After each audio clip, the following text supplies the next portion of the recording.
Hello everyone and welcome to Mr. and Mrs. Social Studies. If you're new here and want to keep up with all of our educational content, you can hit that subscribe button, the red button down below. That'd be awesome. So today we are going to be talking about tips for job applications. Perhaps some of you found this video because you are also in the midst of looking for a job, and we totally get it. It's not really that fun of a time and can be a little stressful. It sucks. I think between the two of us, we've applied to over 60 jobs over the past over the course of our lives. Yes. So we've done a lot of applications and we have some tips because they're not fun, but there are some ways that you can make it a little bit easier for yourself. And hey, if I could get a job, you can too. So we're gonna go ahead and get this thing started here. So tip number one, start early. Or actually better yet, just start. Because, I mean, truly I'm a super procrastinator. I think we're kind of the opposite on this, but being a super procrastinator and always complaining about job applications, I'll admit, I complain a little too much about these things, but just start, because once you start, that's like the toughest part. Once you're actually like going through the application, especially if you've actually done a whole bunch of them, like we have, especially if you're doing something like the Applitrax, like if you've applied to jobs on K through 12 JobSpot, they generally ask you the same questions over and over again in terms of like, oh, what was your education, and how many credit hours did you have in school, what extracurricular activities do you like. They ask you these same questions over and over again. It gets pretty easy after a while. The only things you obviously have to change are sometimes their statement questions change. Obviously you have to change your materials to a little bit, your like resume, cover letter, to specify what you're applying for and which school you're applying to. But I think also don't compare yourself to others. There are a lot of variety of jobs out there, some at maybe a really phenomenal district, some at a less than ideal district, and it can be easy to compare ourselves to others, but I think it's really important for us to just kind of keep your eyes on the prize, find a job that's the best fit for you, and even if it's not the top paying district or the best rated place to be, that doesn't mean that you should count out a certain school, because it could be a really good fit for you. And I say especially if you're like a first year teacher, you have to be honest with yourself.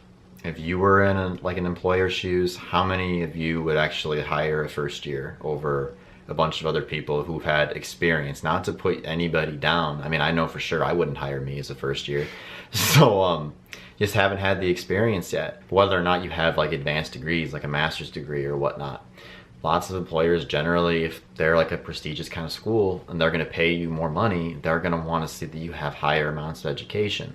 It's nothing against you, it's just what they're looking for, and it's an easy way for them to go ahead and weed out the amount of people that they have to look through, because some schools get hundreds of applications. Depending on your subject too. Depending on your subject. Like we're social studies teachers, and social studies seems to be one of the more competitive markets as far as trying to get a job and having an overabundance of people that have to wait or do not get one. So just being understanding of that. For our first jobs, we literally moved away from the Chicago suburbs and moved out to the western part of the state of Illinois to get jobs out there in these rural areas that we'd never heard of before.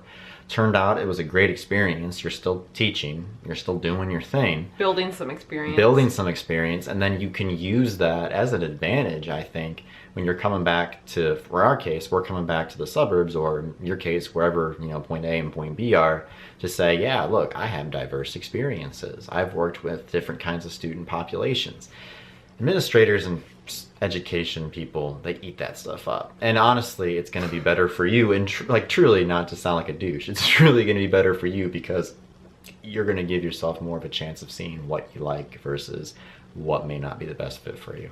I think it's also important to be patient, because even though we'd ideally like to know and have answers to where we're going to be sooner, the reality is that as time goes along, you're more likely to get a job.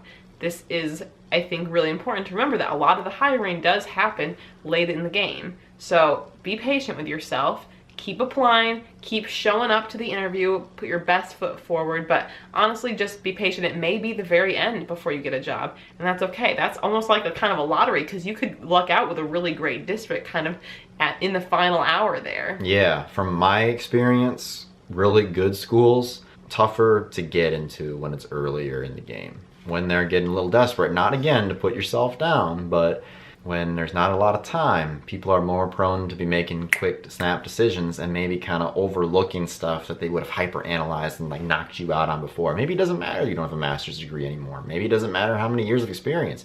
Maybe just the fact that you're breathing, that you're there, you have the qualifications, that's enough. They're gonna bring you in for interview. Doesn't matter how you got in, you're in. Now shine. Next up, do your research. I think that this will depend on the state. I know in the state of Illinois, we're lucky that there's kind of a report card system where you can see results from surveys, like 5 essential surveys. You can see basic student data, basic teacher data, and that can be really helpful. So some things, maybe you do want to avoid certain areas or certain pitfalls. We saw one district that actually had 22 principals in the last 6 years. I don't even know how that's possible, but looking at that data, you kind of see, that doesn't really seem like a very stable place, so I would prefer not to work there. Obviously, it depends what you're looking for ultimately, but doing your research could be helpful. Looking at teacher retention rates, that tells a lot about a district, whether if teachers are happy to be working whether there. or not they're happy to be there, how many teachers miss fewer than 10 days of school. Generally, people who want to be there, and if they don't have other extenuating circumstances, they're generally not going to miss more than 2 weeks of time in a school year, because we're lucky we get all the other time built in, vacation days and whatnot. Salary information, if that's of concern, there's all kinds of info on there. So definitely use the report card. It's a great way to... if you've got one for your state. Yeah, if you've got one for your state, or I'm sure there's databases in most states that will give you that kind of information. And even just digging around district websites. You can get a vibe sometimes. You can get a vibe. Statistics. You can look for lots of district websites. They include like a link to like their teacher contracts, which will give you then more of an idea of what the conditions are in that particular school or that particular district. So definitely take a look at that. Next up, this could be a good motivator, but if you're applying in a general area, it can be kind of fun to actually get a map of the area you're applying to on a bulletin board and actually put a pin in each time you complete the application. I know it seems kind of silly, but this has been such a great motivator for us, because as we're looking for these different jobs, it feels really satisfying to get an app done and like put that pin in. And then you can also kind of map out where you've applied and see some of the similarities there. Yeah. So it's pretty fun. If you're like me and you can't remember the half the places you applied because you've applied to so many places, it's a great reminder. So definitely fun to use there. Something as far as when you're actually doing the applications, make sure you back up all of your information into like a Word doc or a Google doc or somewhere else where you're going to have it, because what can happen is if you, let's say lots of applications have essay questions on them they want you to answer. What can happen is that if you've not put in something for too long, or let's say that like you shut your computer, you know, and you opened it up and then like later on in the day, and then you go and you plug in your answers and you try to like move on with the application, what's going to happen is that it's going to crash on you. And sometimes the answer isn't going to be saved. It's just going to act like it never existed in there at all. And then if you didn't back it up, now you have to write the whole thing again. You might be angry. I'd be angry. So don't put yourself in that situation there. Definitely have a backup of all your files. I lost a bunch of information because I hadn't backed it up somewhere in the file that I could access. So I had to do, it was monotonous things, you know, like putting in like your education over again and putting in like, you know, what was your past experience, work experiences, so on and so forth. If you have that backed up somewhere, then you don't have to worry about that. You just have to worry about, oh, what new experiences have I had since the last time I applied to teaching jobs are. And keeping yourself organized is important too. So for me, I think digitally, I actually have 2 folders on my desktop. One is a folder of like new job app materials, and then basically a job application materials archive. So what I do for everything, when I'm currently working on an application, things that I use for, you know, all the applications, you've got your resume, which I do edit a little bit for each one by putting the name of the school and the objective, the position.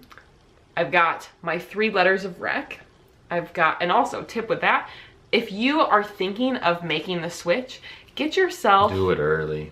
Yeah, get your letters as soon as possible. So even if you're thinking that you're going to likely be leaving at the end of the year, get the letters early so you don't have to be pestering the teachers or administrators to write you a letter of rec. Now I know it gets tricky if you are thinking about leaving but you haven't really told anyone yet. I know we kind of made the decision that even if we didn't have a job lined up at the end of the year, we were still going to be moving. But for you, I think that can be helpful. You don't want to find yourself in a position where there's a really great job that you want and maybe you've got a good chance of getting it and you can't submit your application on time because you were waiting for letters of rec. But anyway, going back to the organization, I've got the resume, the letters of recommendation, my college transcripts, the certificate, teaching certificate, and credentials. So I've got all of that in one folder, easy to access to upload on each application. And then I am working on the cover letter. It's mostly the same for each school, but I do one paragraph I customize for that particular district. And then after you've done that, I actually put those archived cover letters in the previous like job act records, and I can go back in and look at those easy, but I don't need those for every application, which is why I put them in that folder.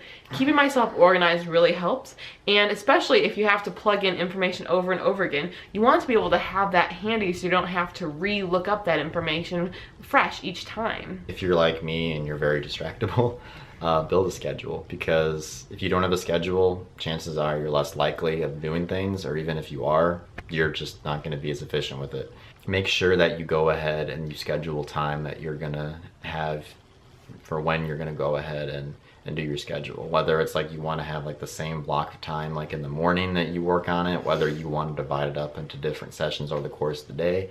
Maybe you just have certain days that you work and certain days that you don't. However it works for you. For me, what I know I like to do ideally is I work best in the morning. So if I can get myself on a schedule, then I will try to get up at like 7, 8 o'clock and then go ahead and do my work in the morning, get it done by like morning, early afternoon, and then just have the rest of my day to not worry about it. Because I know that when you're talking like 7 o'clock, 8 o'clock, my mind is jelly, I'm done. I do not want to do any work related stuff if I can help it. So definitely build a schedule. It'll keep you accountable. You'll feel a lot better and a lot more organized and productive if you do.